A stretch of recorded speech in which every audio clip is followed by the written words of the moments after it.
जाता है फिर भी तुमको ये बात समझ में ना आए तो इसमें रामायण गीता और भागवत वेद पुराण शास्त्रों की क्या गति। तो बात यह है, ये किराए का मकान है। जैसे ही समय पूरा होगा स्त्री पुरुष बच्चे इस किराए के मकान से निकाल कर बाहर कर दिए जाएंगे और ये मकान जला दिया जाएगा। बस आपका खेल खत्म हो गया।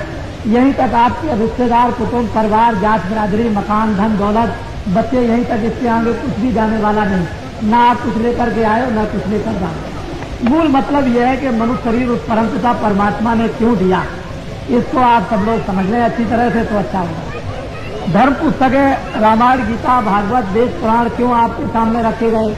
वो इसलिए रखे गए कि ये जीवात्मा जब से परमात्मा के यहाँ से आया तब से इसे काल की अंधकार नगरी में, जहाँ पर पाप और पुण्य है, जन्म और मरण है, 84 और नरक है, इसमें अपने अपने कर्मानुसार मनुष्य ये कर्म करता है तो जीवात्मा को नाना प्रकार का कष्ट दिया जाता है।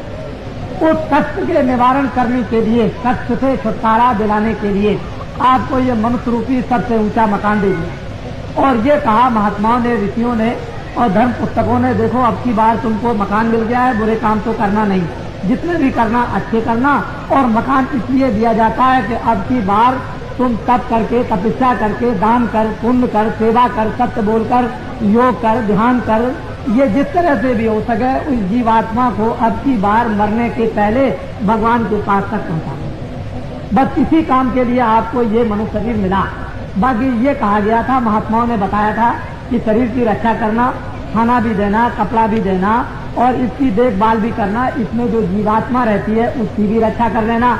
तो जब जीवात्मा को इस मनुष्य शरीर के द्वारा जगा लोगे तो इसको परमात्मा के पास पहुंचा देना, यह है किराए का मकान। और अपना काम करने के बाद मकान को खाली कर देना। लेकिन हम लोगों ने अपना काम तो किया नहीं, दूसरों का ये बोझा उठाते रहे और ये कहते रहे ये सारा संसार का सामान तो मेरा है। और ऐसे ही सोच विचार में इंतजाम करते समय में वो समय पूरा हो गया और उसने कहा कि मेरे किराए के मकान को खाली कर दो। तो आप रोगे, चिल्लाओगे, घबराओगे, ट्रैक्टर बुलाओगे, वैद बुलाओगे, लेकिन कोई आपकी सुनेगा नहीं। मकान से निकाल कर बाहर कर दिया तो तुम्हारे लिए और तुम दूसरों के लिए रोते रह जाओगे और रोते हुए चले जाओगे। कोई किसी का नहीं, कहाँ गए कहाँ नहीं गए इसका कोई पता नहीं। जन्मना मरना 84 जाना, नरकों में जाना, जीवात्मा को कर्मानुसार नाना प्रकार की यातनाएं भोगनी और वहां जाकर के कोई सुनने वाला नहीं है कि हमारी कोई रक्षा भी करे, हमारे दुख को कोई सुने भी। यहाँ मनुष्य पर नाना प्रकार का कष्ट जब आता है तो कोई सुनने वाला नहीं, तो नरकों और 84 में कौन सुनेगा? ये समझने की चीज। तो वास्तव में हम लोग आत्मा का कल्याण करने के लिए, इस जीवात्मा को गति देने के लिए, इस जीवात्मा को जन्म और मरण से बचाने के लिए इस मनुष्य रूपी उत्तम मकान में हम आए थे। और महात्माओं ने इसी की याद दिलाई थी कि इनको बता दिया जाएगा कि मनुष्य रूपी मकान उत्तम बार बार नहीं मिलेगा।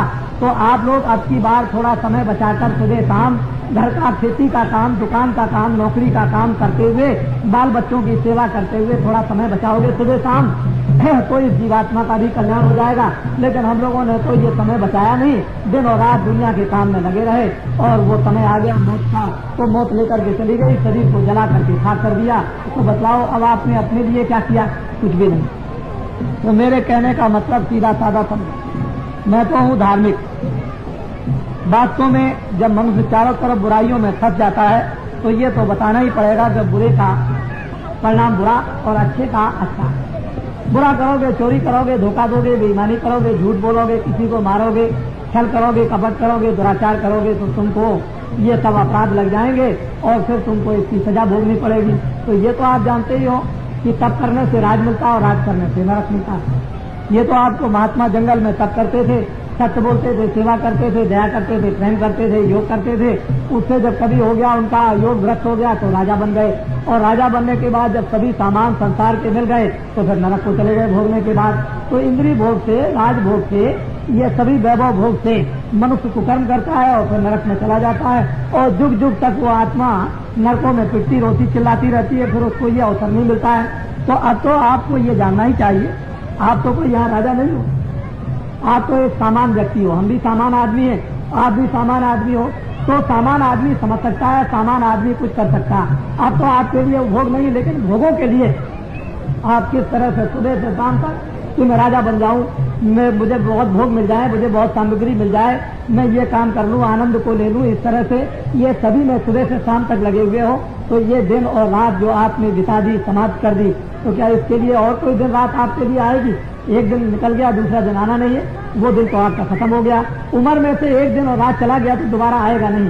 तो इसलिए नर नारी, बच्चियों बच्चियों, जिस काम के लिए आए हो वो भी थोड़ा बहुत काम सोचो करने के लिए। इस जीवात्मा को बचाओ नरकों से, 84 से, जन्म से, मरण से। और हम लोग तो हमेशा आपको अच्छी शिक्षा देंगे, बुरी तो शिक्षा देंगे नहीं। तो मैं आपको थोड़ा सा एक परिचय बता दूं।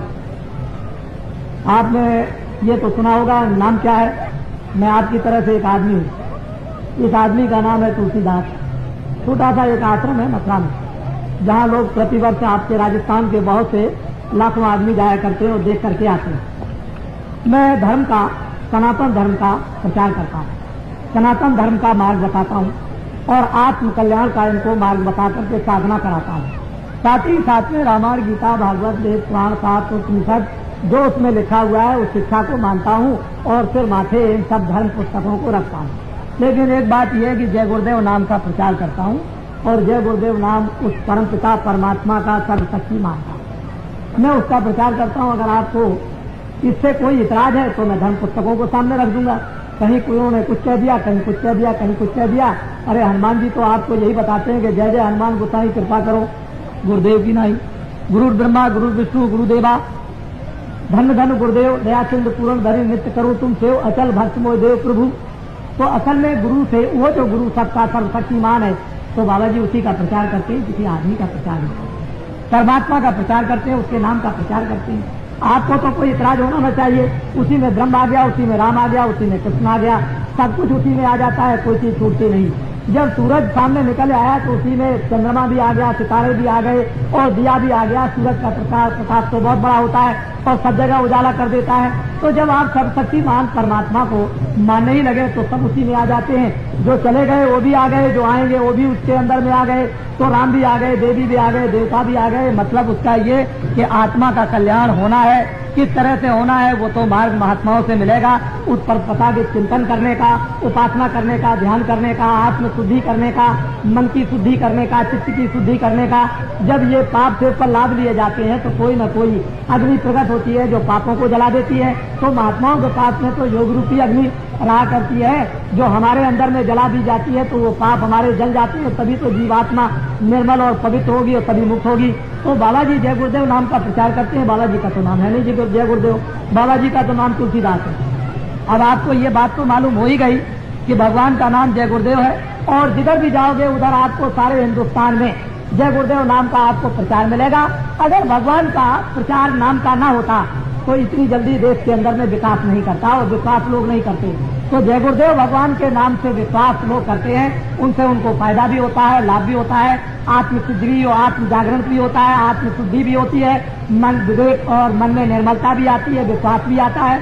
लोग उससे बहुत कुछ लौकिक और पारलौकिक लाभ उठाते हैं। तभी लोग तो किसी न किसी चीज को रखा करते हैं। अरे आदमी को अगर कहीं आराम मिल जाए तो पत्थर की चोटी पर रात को भी चला जाएगा और धूप में भी चला जाएगा और बरसात में भी, और लाभ नहीं मिलेगा तो उस चोटी पर चढ़ करके क्या करेगा। तो जब लाभ मिलता है भगवान के चिंतन से, उपासना से, उससे तो फिर लोग जो है उसको याद करते हैं कि किसी तरह से भी हमारा लौकिक शारीरिक फायदा हो, हमारा आत्म फायदा हो, परिवार का फायदा हो, देश का लाभ हो। तो हर तरह से लोग भगवान को याद करना चाहते हैं। और किसी नाम से भी परमात्मा को याद कर लो, कोई भी नाम हो जिससे आपको सुगम और साधारण हो, उसी नाम से याद कर लो। लेकिन महात्मा जिस नाम से आपको भगवान को याद करा दे, आप उसको कर लीजिए, लाभ उसी का होगा। तो बड़े ध्यान से आप मेरी बात को सुनो। वैसे तो यह है, मैं एक धोबी का काम करता हूँ। आपके गांव में कोई धोबी रहता है, जब गंदे कपड़े हो जाते हैं तो आप उसको दे देते हो और कहते हो देखो धोबी इस कपड़े को साफ करके ले आना। वो तो जाता है, कपड़ा धोने वाला गाँव का धोबी है। लेकिन बाबा जी भी उसी प्रकार की धुलाई करते हैं कि मन बुद्धि चित्त जीवात्मा अंतःकरण बहुत जुग जुग से मैले हो गए, इतने गंदे हो गए कि बिना धुलाई के ये साफ नहीं हो सकते हैं। तो महात्माओं के पास में औषधि होती है, बूटी होती है, अंजन होता है, उसको लगा देते हैं, उसको दे देते हैं, उससे उसकी मन की, बुद्धि की, चित्त की, जीवात्मा की धुलाई करते हैं। और जब जीवात्मा धुल जाती है, साफ हो जाती है, मन शुद्ध हो जाता है, बुद्धि शुद्ध हो जाती है, तो विवेक आ जाता है, ज्ञान उसको होता है और फिर उसको आत्म साक्षात्कार होगा, तभी तो प्रभु का दर्शन होगा। गंदगी में तो आपको मालूम होना चाहिए कि गंदा शीशा रहेगा तो सामने अपनी तस्वीर भी दिखाई नहीं देगी, अपनी ये शकल भी दिखाई नहीं देती है। शीशे को साफ कर लो तो अपनी शकल आएगी। इसी तरह से अपनी जीवात्मा को, मन को, बुद्धि को और चित्त को नहीं साफ करेंगे तो परमात्मा कैसे मिलेगा? उसके लिए कोई धोबी चाहिए। जैसे कि वाल्मीकि के गुरु, उन्होंने धोया तो वाल्मीकि को क्या मिला कि वाल्मीकि को दर्शन हुआ ब्रह्म का, दिव्य नेत्र ज्ञान चक्षु खुला और ब्रह्म का दर्शन साक्षात्कार उन्होंने किया। मीरा ने साक्षात्कार किया, रैदास ने साक्षात्कार किया, भगवान का तुलसीदास जी ने साक्षात्कार किया। जब मन, बुद्धि, चित्त और जीवात्मा साफ नहीं होगी तो साक्षात्कार कैसे होगा? इसी के लिए हम लोग जंगलों में, तीर्थों में जाया करते थे। चलो भाई, आज इस तीर्थ में चलेंगे, आज पर्व लगा हुआ, वहाँ महात्माओं का दर्शन होगा और उनका सत्संग सुनने को मिलेगा। बहुत कुछ कोट के महात्मा मिलेंगे। तो कभी हरिद्वार चले गए, कभी रामेश्वरम चले गए, कभी द्वारका चले गए, कभी मथुरा और काशी चले गए, महात्माओं का दर्शन। इस मंदिर में गए, बहुत अच्छे महात्मा मिलेंगे, उस मंदिर में गए, बहुत अच्छे महात्मा मिलेंगे, उस आश्रम में गए, यहाँ सिद्ध पुरुष मिल जाएंगे। इसीलिए दर्शन करने के लिए जाते थे कि भाई कहीं चलते फिरते संतों महात्माओं का दर्शन, योगियों का होगा तो आत्मा का कल्याण हो जाएगा। और इसीलिए आप इस मनुष्य जीवन में आए। तो इच्छा तो आपके अंदर है दर्शन करने की, इच्छा तो कल्याण की है, इच्छा तो प्रभु को देखने की है, इच्छा मुक्ति की है, इच्छा जन्म मरण से बचने की है, 84 नरकों से छूटने की इच्छा है। लेकिन जीव बेचारा भूल से यहाँ फंस गया, इसको कोई रास्ता दिखाने वाला, धर्म उपदेश, इसको सही बात बताने वाला कोई मिलता नहीं है। इसलिए इसका सारा जीवन और सारा समय इसका यूं ही चला जाता है और वो अपने घर के उसी झंझट कामों में, मोह, ममता में, काम में, क्रोध में, अहंकार में इसमें फंसा रहता है। और एक दिन वक्त आया कि उसके सामने मौत आई और लेकर के चली गई, बस हो गया काम खत्म। यहाँ क्या अपना था? कुछ नहीं। तो बाबा जी एक सुगम, सीधा, सरल रास्ता नर नारियों को बताया करते हैं और ये कहा करते हैं, देखो बच्चा चोर घर में रहेगा तो बाप को अच्छा तो कभी लगेगा नहीं। बाप तो यही कहेगा, यार बच्चे तुम चोरी करते हो तो हमारा भी नाम डुबा दोगे और तुमको भी तकलीफ होगी और कभी कोई आएगा पकड़ लेगा तो कितनी बड़ी बदनामी होगी।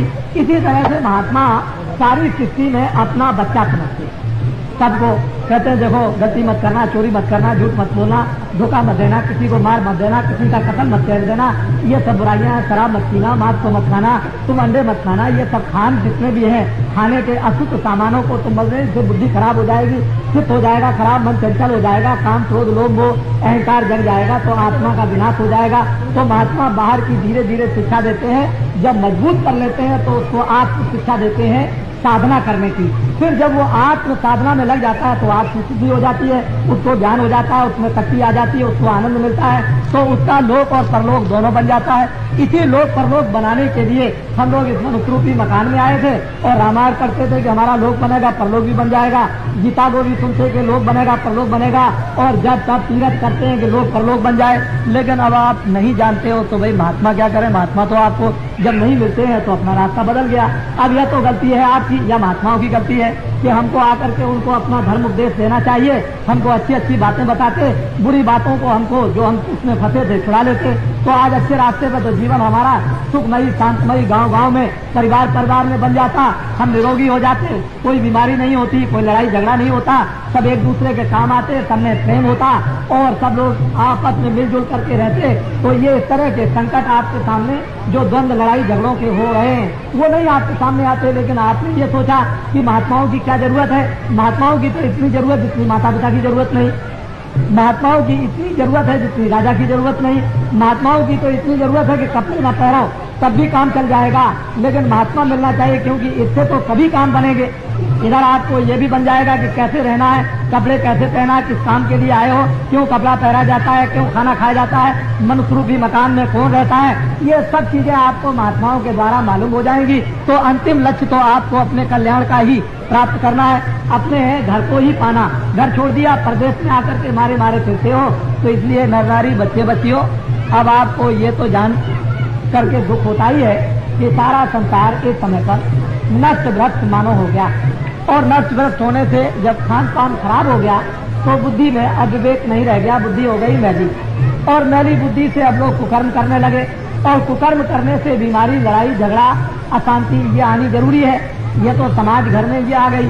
अब अगर आप इस बीमारी से जो तरह तरह की बीमारी लग गई, तरह तरह का प्लास्टिक लग गया, तरह की जहरीली हवाएं जो आ रही, इससे आप बचना चाहते हो तो रामायण में बिल्कुल साफ स्पष्ट लिखा हुआ कि जीवन के कष्ट और कलेश से यदि तुम मुक्ति पाना चाहते हो तो भगवान का भजन आपको करना होगा, ईश्वर का भजन आपको करना होगा।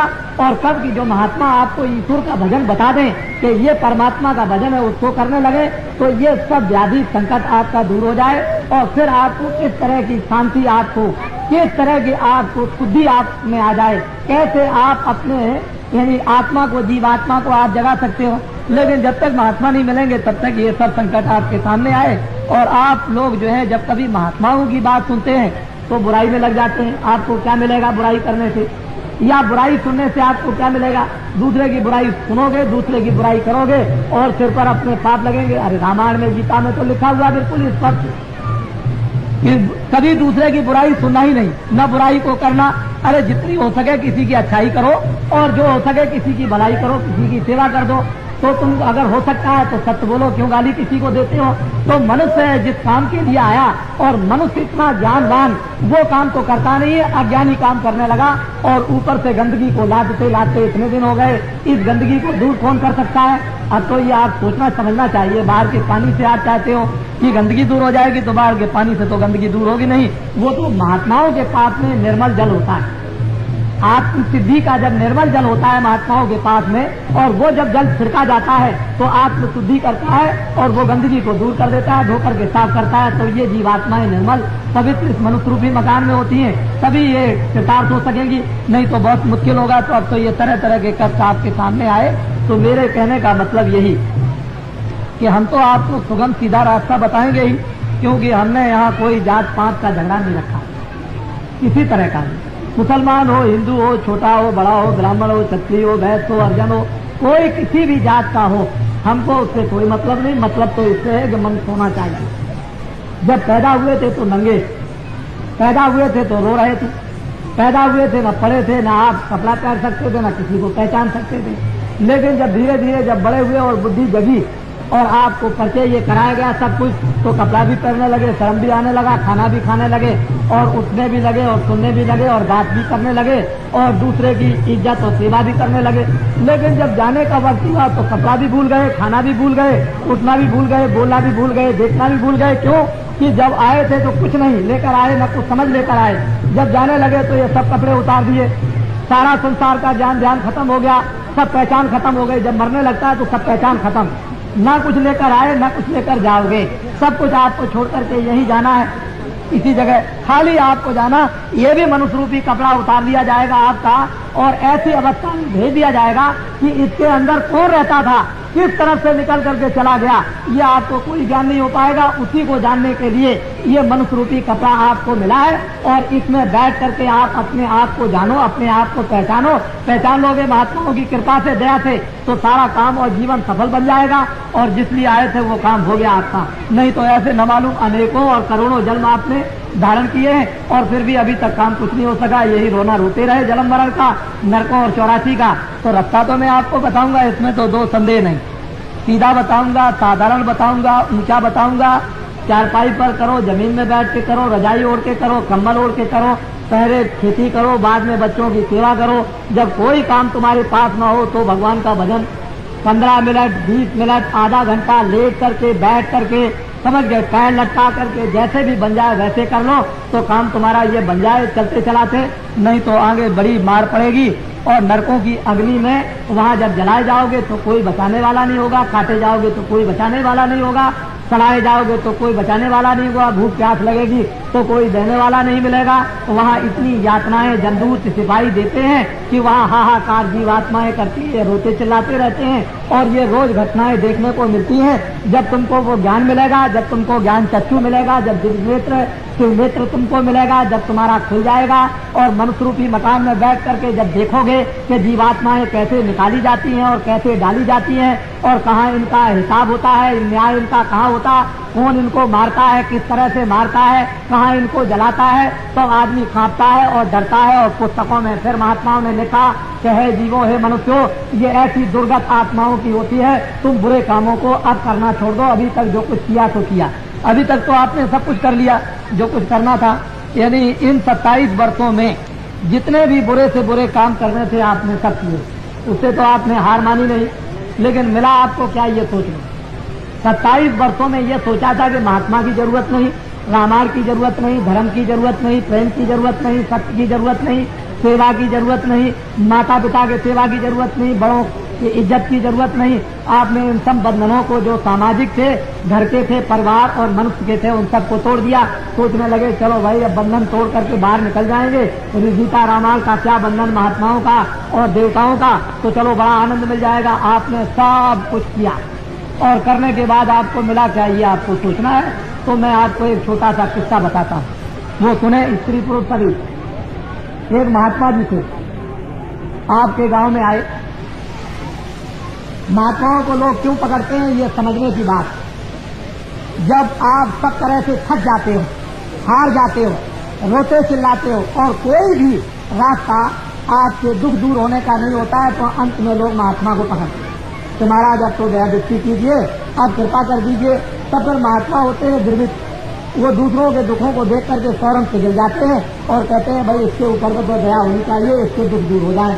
तो महात्मा ऐसे ही चले जा रहे थे। रास्ते में जब सभी नर नारी बड़े दुखी थे तो महात्मा जी को पकड़ा। महात्मा जी आप कहाँ जा रहे हैं, आप कहाँ जा रहे हैं, आप कहाँ जा रहे हैं, जरा हमारी बात तो दुख की सुन लीजिए। तो महात्मा जी खड़े हो, चलो बेटा क्या है, क्या लगे बड़ा संकट है, बड़ा कष्ट है, बड़ी बीमारी आई हुई है, खाना नहीं मिलता है, लड़ाई झगड़ा होता है, उत्पात हो रहे, कोई किसी की सुनने वाला नहीं। अरे बच्चे तुमने तो अपना रास्ता कर्म धर्म का छोड़ दिया तो तकलीफ तो तुमको मिलेगी ही, तुमको आराम कहाँ मिलेगा। इसलिए बच्चा तुम अपने कर्म धर्म में लग जाओ तो तुम्हारा ये संकट और दुख दूर हो जाएगा। कह लगे अच्छा महाराज हमको बतलाइए हम कर्म धर्म में कैसे लगे। तो उनको सबको बुला करके बैठा दिया और कहा देखो बच्चा अगर तुम सुख चाहते हो तो तुम कितने दिन में सुख चाहते हो। कह लगे महाराज हम तो आज ही सुख चाहते हैं। अरे बच्चा एक दिन में तो तुमने पाप किया नहीं। अरे चोरी करने में भी तुमको 2 घंटे 4 घंटे लगे होंगे, रात भर किसी गांव में गए होगे तो रात भर जगे होगे और वहां से आए होगे, उसमें भी तुमको 2 4 6 घंटे लग गए होंगे। तो 1 मिनट में तो काम नहीं, तो हमारे पास में आओ 15 दिन तक आओ, आकर के सुनो और हम तुम्हारे कष्टों को दूर करेंगे। तो सब के सब स्त्री पुरुष आए। महात्मा जी ने रामायण दी और रामायण को सुनाया और गीता को सुनाया और धर्म उपदेश किया और उनसे कहा देखो बच्चों तुम्हारी समझ में आया। कह लगे महाराज बहुत कुछ समझ में आया। तो तुम्हारे अंदर में कुछ प्रेम आया। कह लगे महाराज बहुत अच्छा प्रेम। क्या प्रेम आया। कह लगे हमको घर अच्छा नहीं लगता, हमको खेती अच्छी नहीं लगती, हमको बच्चे नहीं अच्छे लगते। कह लगे अच्छा तुमको ये अच्छा नहीं लगता है। कहा महाराज ये अच्छा नहीं लगता तो क्या अच्छा लगता है कि साधु महात्मा का दर्शन हो और हमको सत्संग सुनने को मिले। तो और तुमने क्या आया। कह लगे महाराज अब हम पहले तो बड़े क्रोधित हो जाते थे, तो अब क्रोध नहीं आता है और काम भी नहीं आता है और लोभ भी नहीं आता है और मोह भी नहीं आता है। तो अच्छा बच्चा एक काम करो कि जरा आंखें तो बंद करके बैठो। तो आंख बंद करके जब बैठे तो सामने परमात्मा का एक दीपक जलता हुआ, जैसे मंदिर में दीपक जलता है उजाला होता है, ऐसे ही मनुष्य रूपी मंदिर में एक दीपक जलता हुआ दिखाई दिया। लोग बड़े प्रसन्न हुए। महाराज उजाला हो गया, प्रकाश हो गया, एकदम से अंधेरा दूर हो गया। कह लगे अरे बच्चा इसी को तो कहते हैं अज्ञान का। अज्ञान की रात्रि को खत्म करो और ज्ञान के दीपक को एक मनुष्य रूपी मकान में जलाओ। जैसे वीरा ने जलाया था, कबीर ने जलाया, तुलसीदास ने जलाया, इसी तरह से तो इस दीपक इस मनुष्य रूपी मंदिर में दीपक जल रहा जो तुमने बुझा दिया, जिसके बुझने से काम क्रोध लोभ मोह अहंकार ये तमाम तृष्णाएं विषय वासनाएं तुमने आ गई। अब तो तुमको मालूम हुआ उसमें कितनी बड़ी मस्ती है। चले गए अरे महाराज हमको क्या पता था, आप पहले से मिल जाते तो इतने कष्ट हम क्यों उठाते। चलो ठीक है अब तो तुम मिल गए, कम से कम अब रोज आया करो। वो सारा गांव का गांव, सारा शहर का शहर चोर था, शराबी था, कबाबी था, लड़ते थे, झगड़ते थे। महात्मा जी ने 1 महीने में बैठा करके सबको शांत कर दिया और प्रेम से रहने लगे। कोई किसी की चोरी नहीं करता है, कोई झूठ नहीं बोलता, धोखा नहीं देता, कोई लड़ाई नहीं करता है। स्वर्ग जैसा शहर बन गया। स्वर्ग जैसे मनुष्य बन गए, जैसे देवता रहते हैं उस तरह से। तो महात्माओं के सत्संग से क्या होता है, दर्शन से क्या होता है, उनकी सेवा से क्या होता है। लोग इसको समझते नहीं कि महात्माओं के अंदर और बाहर क्या चीज रहती है। वो उनके पास में संसारी धन नहीं, लेकिन संसारी धन भी है और परमार्थ का भी धन, ईश्वरी धन भी है उनके पास, आत्माओं का धन भी है, शरीर की रक्षा का भी धन है और बुद्धि का भी ज्ञान है और आत्मा का भी ज्ञान है। ये सब कुछ धन उनके पास लोग परलोक के रहते हैं। जब लोग उनके पास जाते हैं तो सब कुछ चीजें प्राप्त करते हैं और जब उनको चीजें प्राप्त होती हैं तो शरीर भी प्रसन्न हो गया, शरीर भी निरोगी हो गया। तो शरीर जब निरोगी रहेगा तो भगवान का भी भजन होगा, शरीर रोगी रहेगा तो भगवान का भी भजन नहीं। तो महात्मा के दर्शन करने से, सेवा करने से, सत्संग के सुनने से क्या चेतना आती है, क्या जागृति आती है, क्या पाप करते हैं, किस तरह की मलिनता दूर करते हैं और सबके ऊपर में किस तरह की दया की वर्षा करते हैं और उनके दुखों को किस तरह से दूर करते हैं, ये तो महात्मा ही जानते हैं। सारी सृष्टि को अपना बच्चा समझते हैं, जितने भी छोटे बड़े मनुष्य हैं उनको सबको अपना बच्चा समझते हैं और अपने बच्चों को दुखी देख करके उनका हृदय बड़ा दुखी होता है। लेकिन अब माँ बाप घर में हो और बच्चे गलत काम करते हो तो माँ बाप तो रोएंगे ही, लेकिन बच्चा भी गलत काम से रोएगा, वो भी चिल्लाएगा। अंत में जब वो बहुत रोता रोता थक जाएगा तो माता पिता के पास आता है कि हमको आप माफ कर दीजिए, अब हम गलती नहीं करेंगे कभी, तो माता पिता उसको माफ करते हैं। इसी तरह से ऋषि मुनि महात्मा राम कृष्ण कबीर रैदास तुलसीदास, मुसलमानों में मोहम्मद, ईसाइयों में ईसा मसीह, ये सब महात्मा जो थे एक तरह से माता पिता की तरह से हमारे ऊपर में रक्षा और सेवा करते थे और इसीलिए हम उनको मानते हैं कि ये राम थे, कृष्ण थे, ये कबीर थे, हमारे स्वामी थे, हमारे देवता थे, हमारे महात्मा थे, इन्होंने हमारी सेवा की, हमारी रक्षा की, हमारे ऊपर में दया की। तो महात्मा हमेशा परोपकार करते हैं, उपकार भी करते हैं और परोपकार भी करते हैं। लौकिक उपकार से शरीर की बीमारियां दूर करते हैं और परोपकार से आत्मा को परमात्मा से मिला देते हैं। तो हम लोगों ने जाना आना छोड़ दिया, मिलना जुलना छोड़ दिया, उनकी बात को सुनना छोड़ दिया। आज जिधर भी जाइए चारों तरफ कोहराम मचा हुआ। तो मैं गांव वासियों से प्रार्थना करूंगा कि आप लोग कभी भी, जब कभी भी कोई महात्मा आपके यहाँ आए और आपको सत उपदेश करें, अच्छी बातें बताएं, तो गांव के आदमी 1 घंटे के लिए, 2 घंटे के लिए अपने काम काज को छोड़ करके फौरन इकट्ठे हो जाया करें और अच्छी बातें 2 भी मिले, 4 भी मिले, 10 बातें भी आपको अच्छी मिल जाए, उसको लेकर के चले जाए आप। और एक एक बात को आज छोड़ दें, एक बुराई को आज छोड़ दिया, एक कल छोड़ दिया, एक परसों छोड़ दिया, एक चौथे दिन छोड़ दिया, तो थोड़े दिन के बाद, महीने के बाद में फिर आप देखोगे क्या होता है, क्या नहीं आपको मिलता है। लेकिन आप अगर एक एक चीज को एक एक दिन नहीं छोड़ेंगे, एक आदमी सब चीजों को एक दिन नहीं छोड़ सकता है, तो थोड़े देर के लिए काम छोड़ करके चले आए तो ये मत समझो कि मेरी खेती में नुकसान हो जाएगा, मेरे घर में कोई नुकसान हो जाएगा, मेरा कोई नुकसान हो जाएगा। धर्म उपदेश सुनने से, महात्मा के दर्शन करने से, अच्छी बातों को सुनने और समझने से खेती का नुकसान, जानवरों का नुकसान, घर में नुकसान नहीं बल्कि बीमारी को छोड़ करके भी चलाए और यहाँ से वापस लौट करके जाए। और बीमार भी उस प्रेमी का दर्शन यदि करता है, जो प्रेमी उस महात्मा के दर्शन करने के लिए गया, तो उसकी बीमारी छूट जाती है, बीमारी से वो मुक्त हो जाता है, बीमारी उसकी दूर हो जाती है, उसका बुखार उतर जाता है। इसलिए हम लोग महात्माओं के पास जाते थे, कुछ औषधि ले आएंगे, कुछ दवा ले आएंगे, कुछ आशीर्वाद ले आएंगे, कुछ मिल जाएगा हमको और मिल करके हम लोग सबके सब अच्छे हो जाएंगे। तो हमने तो हमेशा लोगों को फायदा लाभ पहुंचाने की चेष्टा की है। और हमारे पास तो अधिकांश में किसान मजदूर, जगह जगह देहातों में किसान मजदूर हैं। हमारे पास में शहर के आदमी बहुत कम है, ये आप समझ लो निश्चित जी। 2 लाख 2 लाख 4 लाख 5 लाख और 10 लाख आदमियों की रोज रोज जो भीड़ होती है, वो सब किसान और मजदूर हैं। और हम किसान और मजदूरों को ही चाहते हैं, हमको धनी मानी नहीं चाहिए, हमको वो मतलब ये है कि बड़े बड़े पूंजीपति नहीं चाहिए। हमको तो यही चाहिए जिनके अंदर दर्द है, जिनको दुख है, जिनको तकलीफ है, जो बीमार है, जो परेशान है, जो कामी है, जो क्रोधी है, जो चोरी में फंस गए, जो डकैती डालते हैं, झूठ बोलते हैं, शराब पीते हैं, मांस खाते हैं। हमको तो बुरे आदमियों की जरूरत है, हम उनको ठीक कर लेंगे। ये तो ठीक अपने अपने करने का रास्ता है कि हम कैसे ठीक कर लेंगे, हमारे पास आ जाएंगे, हम कैसे ठीक करेंगे ये तो हमको मालूम, क्योंकि हमने करोड़ों आदमियों की शराब छुड़ा दी, मांस छुड़ा दिया, मछली छुड़ा दी, चोरी छुड़ा दी, लड़ाई झगड़ा छुड़ा दिया और भगवान के भजन पर लगा करके उनको ऐसे रास्ते पर लगा दिया कि अनपढ़ से अनपढ़ भी कोई किसान होगा, उससे बड़े पढ़े लिखे बात नहीं कर सकते। इस तरह का नर नारियों को शिक्षा देकर के धीरे धीरे समझा कर ज्ञान की शिक्षा देकर रामायण की, भागवत की, गीता के दृष्टांत दे करके उनको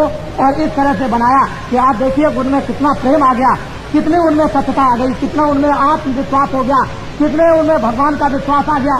ये कोई साधारण बात नहीं है, मेहनत करने से सब कुछ होता है। तो आप लोग जो है वो सबके सब अच्छे रास्ते की तरफ चलो।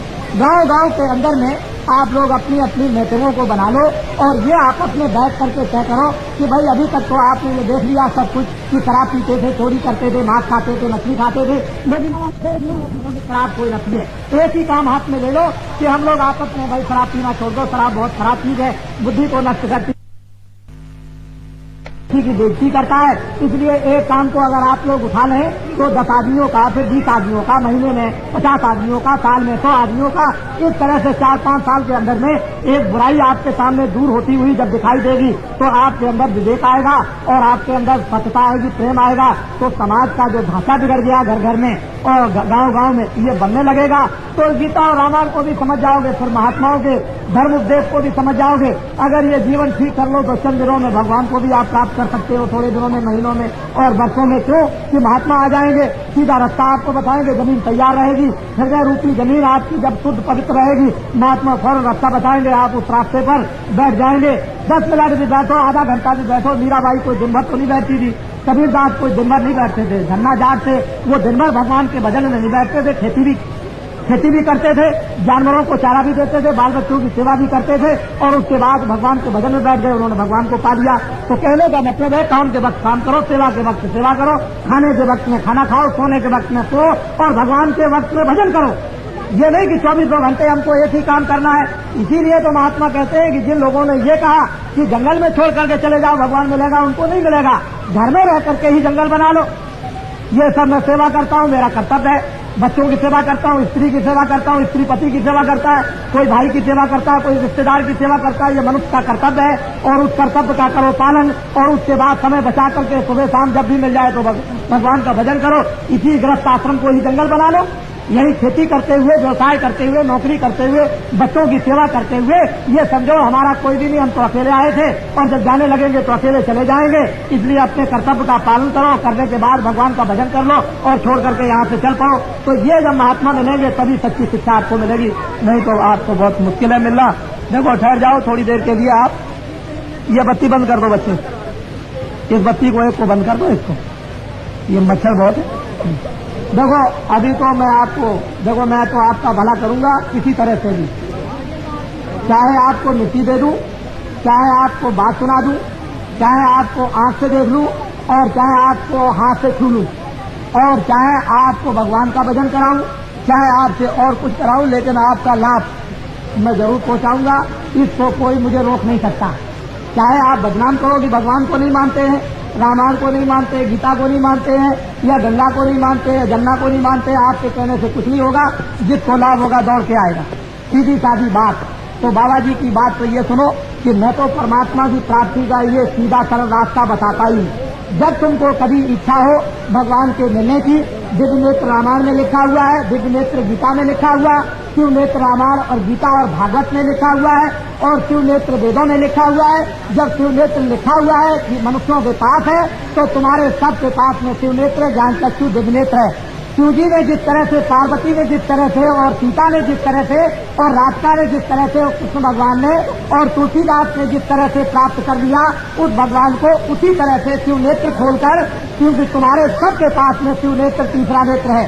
2 आंखें तो बाहर से सबके पास है और अंदर में तुम्हारे जो गुप्त तीसरा ज्ञान चक्षु दिव्य नेत्र सबके पास, और वो ज्ञान चक्षु दिव्य नेत्र तुम्हारा गंदा हो गया है।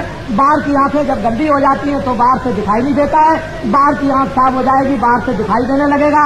इसी तरह से भगवान को देखने वाली आंख, स्वर्ग को देखने वाली आंख, वैकुंठ को देखने वाली आंख, देवी देवता को देखने वाली आंख, ब्रह्मा विष्णु को देखने वाली आंख और उस देवताओं के लोक में जाने की आंख तुम्हारी गंदी हो गई, मैली हो गई है। उस आंख को तुम सुगम और साधारण रास्ते से साफ करवा लो और मनुष्य रूपी मकान में जब दिव्य नेत्र ज्ञान चक्षु खुल जाएगा तो यहीं से बैठ करके तुमको दिखाई देने लगेगा स्वर्ग भी और वैकुंठ भी और सूर्यलोक भी और चंद्रलोक भी। ऐसा सुगम रास्ता तुम्हारे मनुष्य रूपी मकान में सबके पास है। बाबा जी कोई भेदभाव नहीं रखते हैं, ये नहीं रखते हैं कि आप चले आए आपको नहीं, ऐसा नहीं। सबको शुभ अवसर मिलना चाहिए क्योंकि ये मनुष्य हैं, इनको फिर अवसर नहीं मिलेगा। अब मनुष्य जीवन का अगर इनको अवसर मिल जाए कि मुझे भी अवसर मिल जाए तो फिर क्या है, जब बरसात आती है किसान जब खेती बो देगा समय से तो खेती में अनाज हो जाएगा, बरसात निकल गई फिर बोएगा तो अनाज नहीं होगा। ये मनुष्य रूपी जीवन आपको मिला हुआ है और महात्मा सबको ये अवसर दे दें कि इस तरह से तुम्हारे अंदर शिव नेत्र ज्ञान चक्षु है और सब लोग उसको शुद्ध साफ कर सकते हैं और सबको खोलने का जन्मजात का अधिकार है। तो तुमको सबको रास्ता मिलना चाहिए। अपने अपने घर में बैठ करके करो तो देख लो तुम्हारी समझ में आ जाएगा। जब तुम्हारे अंदर बुझा हुआ दीपक जलेगा, आंख खुल जाएगी, तो अपने आप ज्ञान का प्रकाश आपके सामने आएगा, आनंद आएगा, शक्ति आएगी, प्रेम आएगा, भंडार खुलेगा, दुनिया के दुख और दर्द तुम्हारे दूर होंगे। तो ऐसा सुगम और सीधा रास्ता तो बाबा जी बताते हैं। और आपको जब कभी इच्छा हो तो जय गुरुदेव नाम का प्रचार करते हैं हिन्दुस्तान में, आप चले आइएगा और ये कहिएगा कि मैं भगवान के रास्ते पर चलकर उस परमात्मा को अपने ज्ञान चक्षु दिव्य नेत्र के द्वारा देखना चाहता हूँ। तो बाबा जी आपको सुगम सीधा रास्ता बताएंगे। कुछ देने लेने की बात कुछ भी नहीं है। और अपने घर में बैठकर ये जरूर है कि जब कभी पास में सत्संग हो तो सत्संग को सुनने के लिए चौमू आ जाए, या उस गांव से आपके इस गांव में आ जाए, या यहाँ से सामौद चले जाएं। पास में कभी सत्संग हो तो वहाँ पर जाना चाहिए, क्योंकि रामायण भी यही कहती है कि हे केवट तुम जाओ, ये तो भजन करने का रास्ता है, मैं तुमको रास्ता बताता हूँ और घर में जाके भजन करना, लेकिन हमारा दर्शन करने के लिए और दर्शन देने के लिए अयोध्या में जरूर आना। इसी तरह से नर नारियों, जब तुमको परमात्मा के पास में जाना है तो थोड़ा सा सत्संग उस रास्ते का सुनना जरूरी है, जिससे कोई सांसारिक बाधा आ जाए या रास्ते में कोई अड़चने आ जाए तो वो हमारे ध्यान और भजन की अड़चने दूर हो जाएं। बाधाएं हमारी भौतिक कामों में आ जाती हैं तो वो काम भी हमारे भौतिक हो जाए और बाधाओं से भी हम मुक्त हो जाएं, और हम अपना ये कल्याण जो सबसे ऊंचा है आत्म कल्याण उसको करें। तो उसके लिए सहयोग के लिए किसी महात्मा के पास इसलिए जाना पड़ता है कि आप अभी अबोध है, अज्ञानी है, अभी रास्ते पर आप मजबूत नहीं हुए, अभी चलना आपने सीखा नहीं, खड़ा होना आपने अभी सीखा नहीं। तो जब खड़े हो जाओगे, चलने लगोगे, देखने लगोगे, और फिर जब आप में ताकत आ जाएगी और ज्ञान होगा तो फिर कोई जरूरत नहीं, फिर तो बच्चा कहीं भी चला जाए, जिस जगह भी जाना चाहे कहीं भी फंस सकता है। लेकिन जिसमें ताकत नहीं होगी गिर जाएगा, जिसमें ज्ञान नहीं होगा फंस जाएगा, जिस जो रात में कहीं न कहीं उलझ जाएगा, उसके सामने और रात्रि को दिखा देंगे और सबों को आपको होता है ध्यान के सामने आता है थोड़ा रह गया। लेकिन 10 मिनट 15 मिनट आधा घंटा घर में बैठकर थोड़ा बहुत भगवान का भजन किया करो। और अगर मन में तुमने प्रतिज्ञा कर ली कि आज से मैं शराब नहीं पीऊंगा, आज से मैं गांजा नहीं पीऊंगा, आज से मांस नहीं खाऊंगा, आज से चोरी नहीं करूंगा, आज से डकैती नहीं करूंगा, आज से किसी को सताऊंगा नहीं, तुम अगर मन में अपने प्रतिज्ञा कर लो तो आज मतलब यह है कि जो परमात्मा उसमें सहयोग देने लगेगा और महात्माओं की भी कृपा होने लगेगी, काम होने लगेगा। लेकिन आपने भलाई के लिए तो प्रतिज्ञा आपको मन में करनी पड़ेगी, बिना प्रतिज्ञा किए हुए नहीं। तो इसलिए आप ये बात सुने, हम तो आपको कुछ न कुछ देंगे। अभी थोड़ी देर के बाद जब हमारा सत्संग समाप्त होगा तो हम आपको एक भभूत देंगे, आप पहले उससे परीक्षा कीजिए। जब भभूत से आपको परीक्षा होगी तो बाबा जी की भभूत से 1 आने हमको लाभ हुआ, 2 आने लाभ हुआ, कोई कहेगा 4 आने लाभ हुआ, कोई कहेगा 8 आने लाभ हुआ, कोई कहेगा 10 आने लाभ हुआ। ये तो आपको शारीरिक लाभ होगा, लेकिन आत्मिक लाभ तो आपको भजन करने से होगा। आत्मिक लाभ तो मतलब ये जब होगा जब रास्ता आपको मिल जाएगा और आप परमात्मा का आप भजन करने लगेंगे तभी होगा। और ये जो बाहर के लाभ हैं, जैसे डॉक्टर जब बीमारी लेकर जाते हो तो दवा दे दिया, अच्छे हो गए, लेकिन फिर बीमार पड़ोगे तो फिर आपको दवा खानी, फिर आप बीमार पड़ोगे, फिर दवा खानी, फिर अच्छे हो जाओगे, फिर बीमार पड़ोगे। तो महात्मा आपको कुछ ना कुछ बिना दवा के और बिना किसी मुसीबत से आपको कुछ ना कुछ फायदा पहुंचाए। तो उसी तरह से हमको भी चाहिए कि अब रोग न बनाए, बीमारी को न आने दें, बीमारी को रोकें। किन कारणों से बीमारी आती है उसको आप सबको समझना चाहिए। तो बाबा जी भभूत की बात देंगे, भगवान के मिलने का रास्ता भी देंगे। अब आप एक किस्सा सुन लें, मुझसे कोई नाराज न हो, मैं एक सीधा साधा आदमी हूँ। वैसे लोग मुझे बहुत बदनाम करने की कोशिश करते हैं, सोचते हैं बाबा जी को बदनाम कर दिया जाए। बाबा जी ने तो कभी नाम बदला नहीं, बाबा जी का नाम तुलसीदास आश्रम मथुरा में मैंने तो कभी बदला नहीं। मैंने ना कभी गांधी कहा और न मैंने कभी मोहम्मद कहा, न मैंने कभी राम कहा और न मैंने कभी कृष्ण कहा। मैं न भगवान बनता हूँ और न मैं महात्मा बनता हूँ, मैं तो आपका सेवक हूँ और बराबर सब जगह यही कहता रहता हूँ कि धोबी का काम करता हूँ और धोबी की सेवा सबसे छोटी होती है। और वो गंदे कपड़े को साफ किया करता है और गंदा कपड़ा साफ करके दे देगा, तुमको प्रसन्नता होगी। तो बाबा जी भी इसी तरह से मन बुद्धि चित्त को धो करके जीवात्मा को धोते हैं, साफ करके देते हैं, फिर आप प्रसन्न होते हो, फायदा आपका होता है, आनंद आपको मिलता है, शांति आपको मिलती है, ज्ञान आपको मिलता है, शक्ति आपको मिलती है। बाबा जी तो इस मुसीबत में फंसे रहते हैं और आपकी सेवा करते रहते हैं। बाबा जी को न भगवान बनने की जरूरत और न महात्मा बनने की जरूरत, सेवादार जरूर है। बाबा जी कोई दूसरा नाम नहीं आपको हमेशा बताते हैं। लेकिन अगर आप कहते हो कि भाई आप राम हो, आप हनुमान हो, आप कृष्ण हो, आप ये हो, आप वो हो, तो बाबा जी किस कम वो पकड़ेंगे, ये तो आपको समझना चाहिए। बाबा जी तो घर में किसी का मुंह नहीं पकड़ेंगे, कौन किसको राम कहता है, कौन किसको हनुमान कहता है, कौन बालाजी कहता है, और कौन क्या कहता है और कौन क्या कहता है, कौन चोर कहता है, कौन डकैत कहता है, बाबा जी किस किसका मुंह पकड़े। तो इसलिए बाबा जी का नाम लिया, बाबा जी का आश्रम मथुरा में, और बाबा जी भगवान के मिलने का सुगम रास्ता बतलाते हैं, और ये गीता रामायण वेद पुराण साहब सनातन धर्म का प्रचार करते हैं। बाबा जी शराब और मांस मछली अंडा और ये चोरी चमारी छुड़ाते हैं। ऐसा काम सारे देश के अंदर घूम घूम करके कर रहे हैं। और देखो जब ये काम लोगों के सामने आ गया तो चारों तरफ जंजन में चर्चा हो गई। बाबा जी को तो हिंदुस्तान में कौन जय गुरुदेव नाम से नहीं जानता। आप कहीं भी जाए, काशी में जाओ, द्वारका में जाओ, बम्बई में जाओ, आप इधर चले जाओ, कश्मीर की तरफ चले जाओ, आप पूरब में कलकत्ते में जाओ, चारों तरफ जय गुरुदेव नाम से बाबा जी को जानते हैं। बाबा जी को जब जय गुरुदेव नाम से जानते हैं तो बाबा जी को और क्या करना। आप जिधर जाएंगे गांव गांव में, आपके यहाँ देखिए चाहे सारे राजस्थान में किसी तरफ भी चले जाइए, बच्चे बच्चे जानते हैं जय गुरुदेव नाम से, सब लोग जानते हैं। जब पहुंच जाएंगे तो मैं उनको देखूंगा, दर्शन करूंगा, और बाबा जी का वो दर्शन करेंगे। मैं उनको कुछ लाभ पहुंचाऊंगा, उनके पास कुछ रखा होगा मुझे दे देंगे, मेरे पास कुछ होगा मैं उनको दे दूंगा।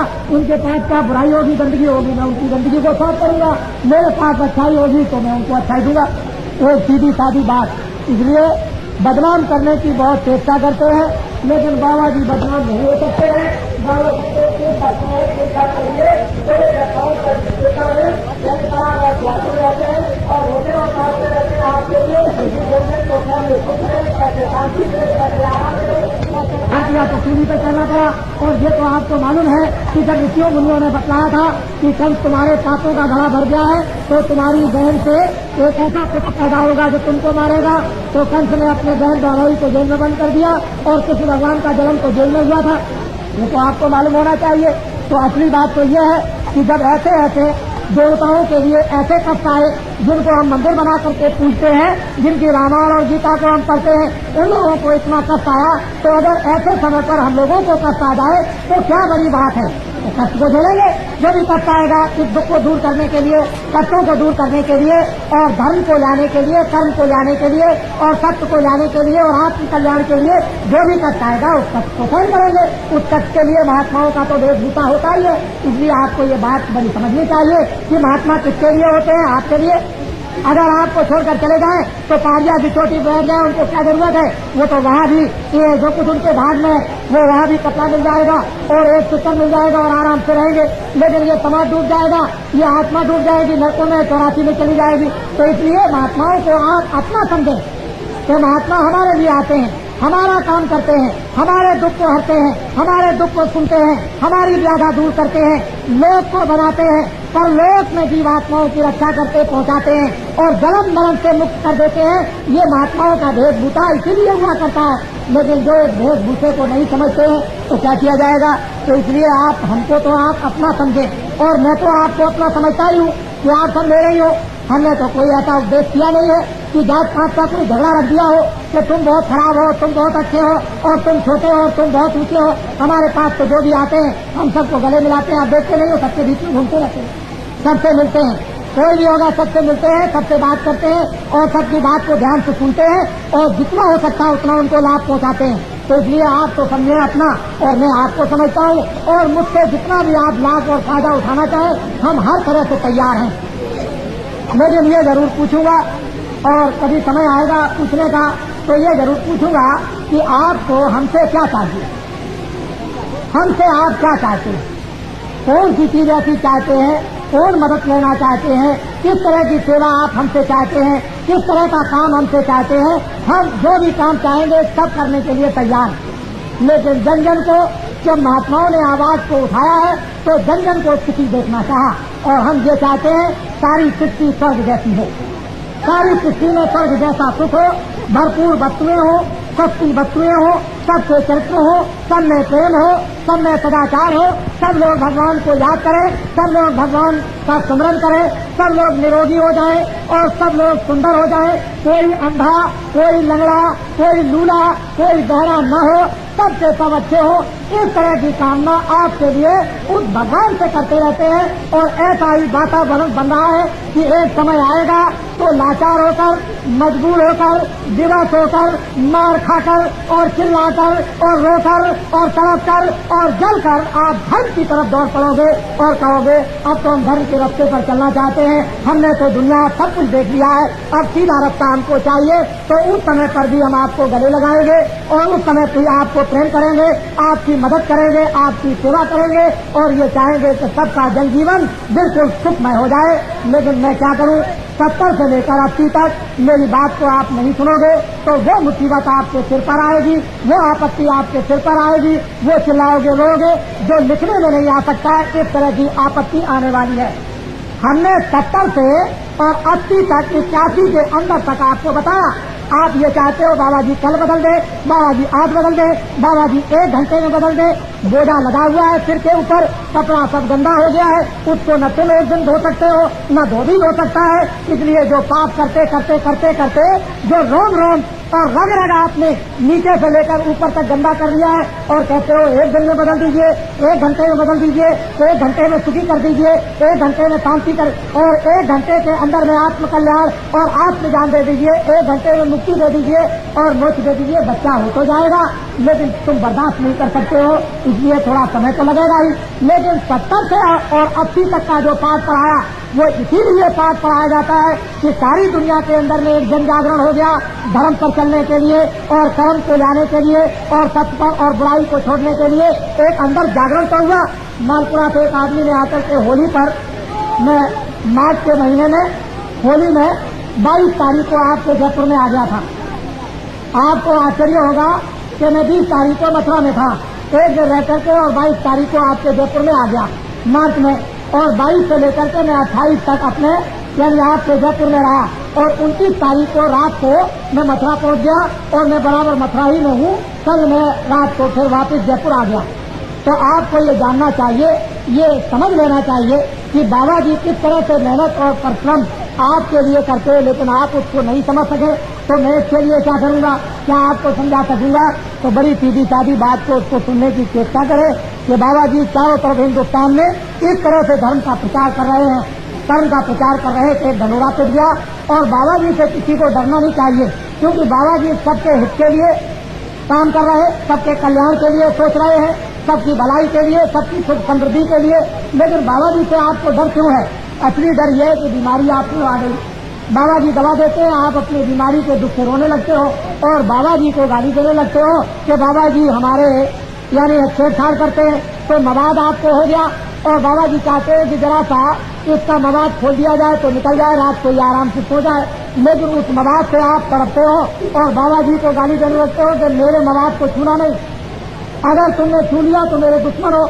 महात्मा जानते हैं कि इसका मवाद निकल जाएगा और ये रात को आराम से सोएगा, कोई तकलीफ नहीं होगी। तो ये दुनिया में जन जन में मवाद आ गया और महात्मा हमेशा इसको निकालना चाहते हैं। जैसे ही मवाद निकला और सबको नींद आ जाएगी और दूसरे दिन मलाद पट्टी बांधी जाएगी और 2-4 दिन में ठीक हो जाएंगे, आराम से सोएंगे और रहने लगेंगे मिलजुल कर प्रेम के साथ में, सब ज्यादा इनकी कट जाएगी। तब आपकी समझ में आएगा कि महात्मा कितना परिश्रम करते हैं, कितनी मेहनत करते हैं। तो ये सब के सब बेचारे बीमार और परेशान और दुखी बैठे हुए हैं और ये कुछ न कुछ लेने के लिए आए। तो बाबा जी को वो भी देने दीजिए और घबराने की कोई बात नहीं है, समय आने पर सब कुछ समझ में आएगा। देखो देखो नारियों, फिर कान खोल कर सुनो, अभी महंगाई और आएगी,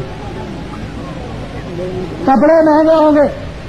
हम कुछ नहीं जानते कि अभी कपड़े का भाव क्या है, इतना जरूर जान सकते हैं कि पिछले महीने में कपड़े का भाव 2 गुना ज्यादा हो गया।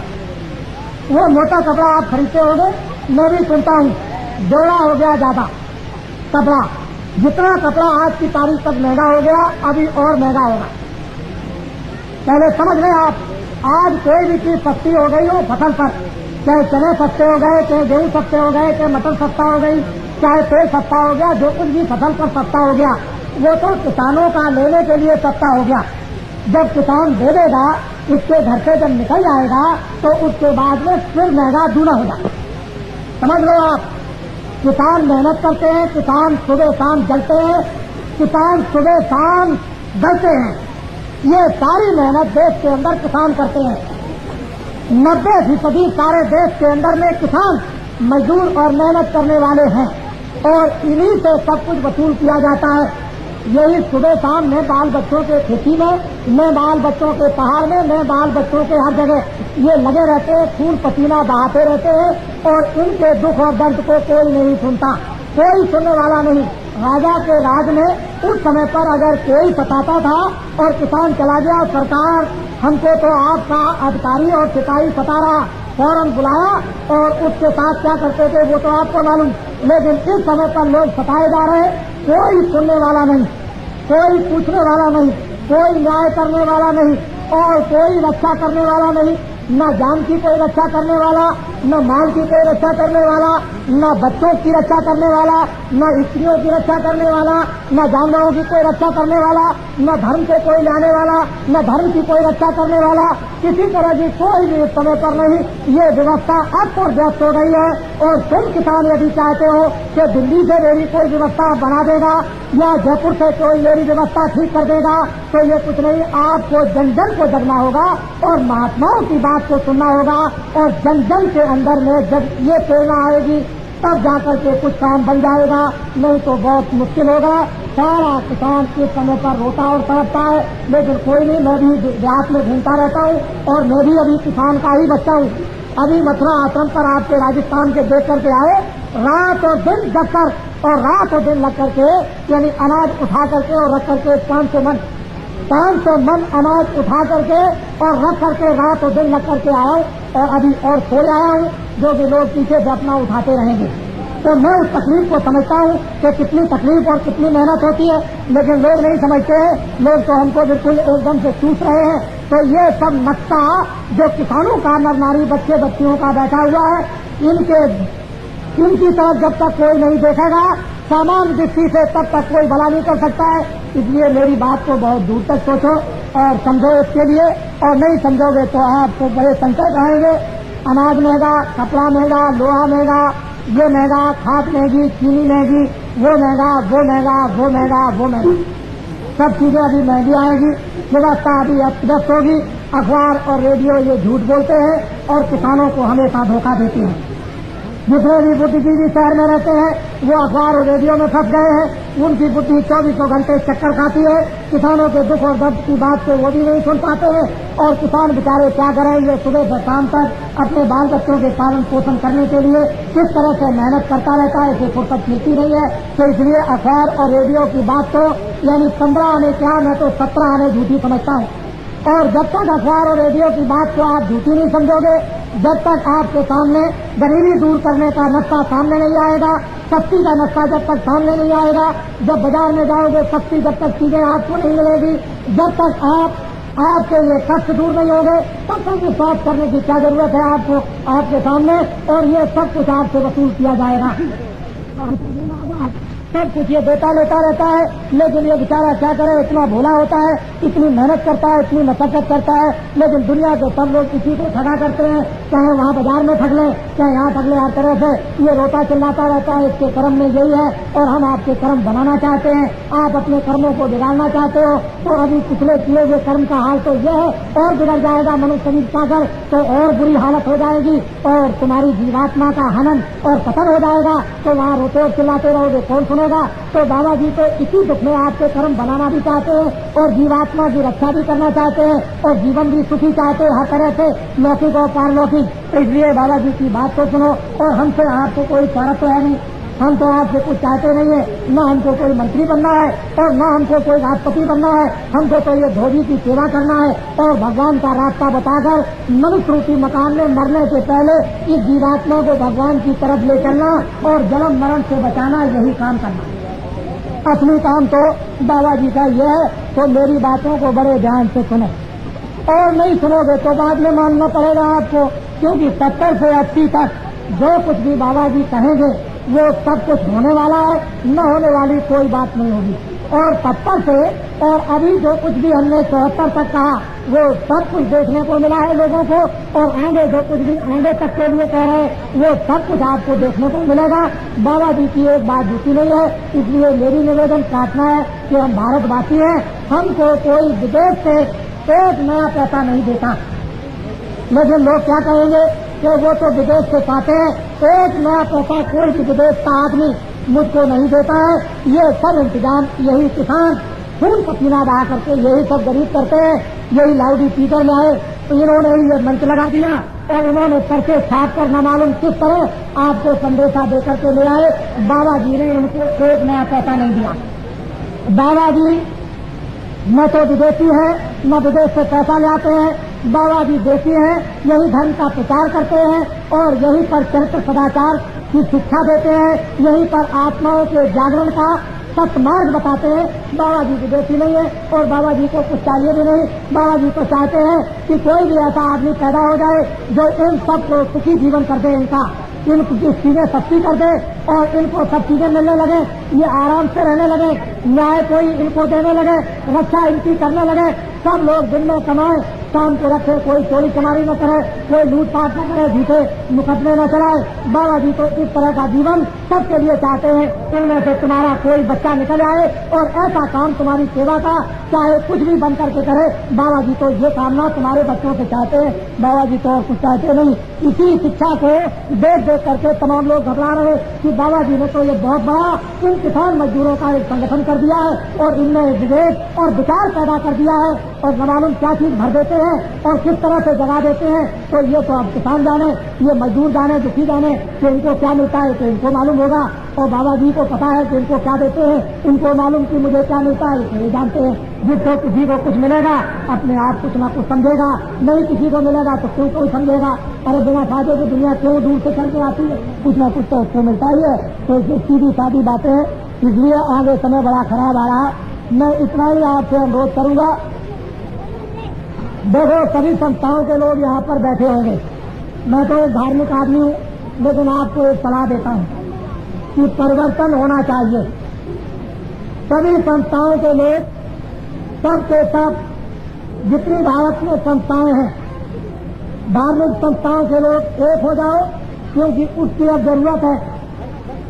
इनका अन्न, इनका पानी, आप लोग मंदिर बनाकर, आश्रम बनाकर इन किसानों का आप पानी और अनाज खाते हो, तो अब जंगल में रहने की जरूरत महात्मा और धर्म लोगों की नहीं।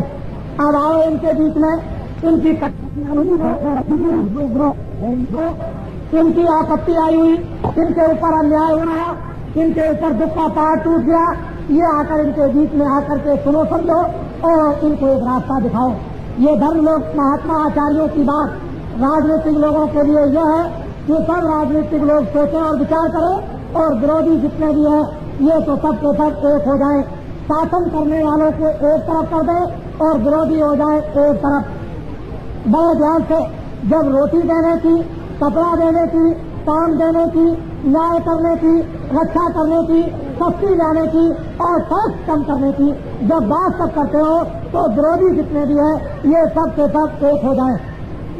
बाबा जी इस तरह का जन और जागरण करेंगे और आपको एक रास्ता बताएंगे, एक रास्ता आपको सुझाएंगे कि विरोधी एक हो जाए, शासन करने वाले एक हो जाए।